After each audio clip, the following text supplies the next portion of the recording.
पित्रे ब्रह्मोपदिष्ट्रे मे गुरवे दैवताय च प्राप्याय प्रापकायास्तु நமः ஸ்ரீநிதயே நமः.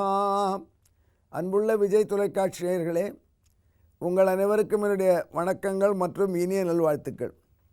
இப்பொழுது நாம் அன்னை லக்ஷ்மி தேவியின் 1000 திருநாமங்களிலே 987வது திருநாமம் சிவைக்கப் போகிறோம். ஸ்ரீசூக்தம் என்று அன்னையின் புகழை பரவக்கூடிய ரிக்வேத பகுதி பிரசித்தமானது. அதிலே அன்னை அஸ்வபூர்வாம் ரத மத்தியாம் ஹஸ்திநாத பிரபோதினி என்று வேதம் பரவுகிறது. வேதவியாச பகவான் அந்த திருநாமங்களையும் தன்னுடைய லக்ஷ்மி சஹஸ்ரநாமத்திலே இணைத்து வைக்கிறார். அவருக்கு எல்லா வேதமும் கை வந்தது. ஸ்ரீசூக்தத்திலே உள்ள திருநாமங்கள் என்று தான் வேதவியாசராகினால் அந்த வேத திருநாமங்களை அப்படியே கொண்டு வருகிறார். அஸ்வபூர்வா என்றால், அஸ்வகா என்றால் குதிரை என்று பொதுவாக நமக்கு தெரியும். அதனால் அஸ்வபூர்வா என்றால் குதிரையை முன்னாடி உடையவள் என்று ஒரு அர்த்தம் கிடைக்கும். ஆனால் அந்த அர்த்தம் லக்ஷ்மி தேவிக்கு எப்படி பொருந்தும் என்று ஒரு சந்தேகம் வரும்.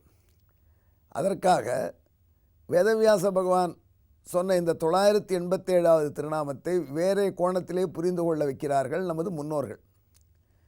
அஸ்வகா என்றால் அஸ்னோதி என்று சம்ஸ்கிருதத்தில் ஒரு வர்பு. அது பரவியவன், எங்கும் எல்லா இடத்தையும் அடைபவன் அர்த்தம். குதிரை தான் ஸ்பீடாக ஒரு இடத்தை விட்டு point A to point B போகிறது. அதனால் அஸ்வகா என்று அதற்கு பெயர் வந்ததுன்னு வைத்துக்கொள்ளுங்கள். இப்பொழுது எல்லா பாயிண்ட்லேயும் இருக்கக்கூடியவன், எல்லா இடத்தையும் வியாபிக்கக்கூடியவன், எங்கும் பரவியவன், ஆம்னி பிரசன்ட் என்பார்கள் ஆங்கிலத்திலே. அப்படி எங்கும் பரவி இருக்கிற பகவானுக்கு அஸ்வகா என்று பெயர். எல்லா இடத்தையும் அடைஞ்சிருக்கான். நீ எங்கே பார்த்தாலும் அங்கே வந்திருக்கான் முன்னாடியே. ஏன்னா எல்லா இடத்தையும் இருக்கிறதுனால அவன் முன்னாடி வர வேணும்னு நிர்பந்தம் இல்லை, அங்கேயே தான் இருக்கான். அதனால் பகவானுக்கு அஸ்வகா என்று பெயர்.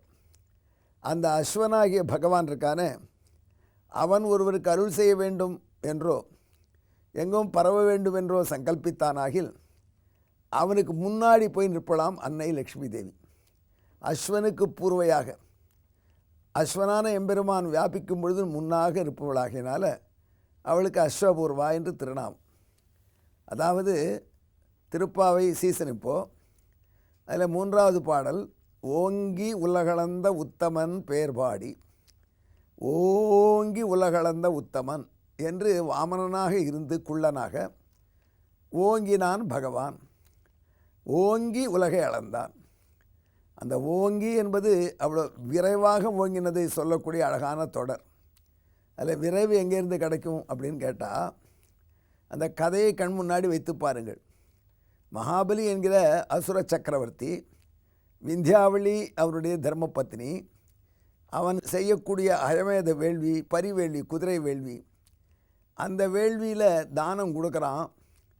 அவன்கிட்ட தானமாக மூவுலகையும் வாங்கி அவனை வெல்ல வேண்டும், வேறு வழி இல்லை. ஏனென்றால் அவனுக்கு ஆச்சாரியனுடைய சப்போர்ட் இருக்குது, குருபக்தி அவனை காப்பாற்றுறது என்று பார்த்து திருமால் அப்பா அம்மா கூட அதிசயப்படக்கூடிய குள்ள குழந்தையாக வந்து அதிதிக்கும் கஷ்யபருக்கும் பிறந்தான். அந்த குழந்தைய பார்த்து அதிதி ரொம்ப கவலைப்பட்டாளாம். இந்த குழந்தைக்கு ஏற்ற மனைவிக்கு எங்கே போய் இவ்வளோ குள்ளமாக இருக்கே குழந்தை, அப்போவே பயந்தா கருவறையிலேயே. அப்படி வாமனனாக வந்தான் எம்பெருமான். மகாபலிகிட்ட தானம் கேட்டான். என்ன தானம் வேணும்? மகாபலி வினவினான். எனக்கு 3 அடி மண் தா அப்படின்னு கேட்டான். என் காலால் 3 அடி மண் நீ கொடுத்தப்புறம் நான் அளந்து எடுத்துக்கிறேன். தானம் செய்யறச்சே ஒரு மரபு இருக்குது.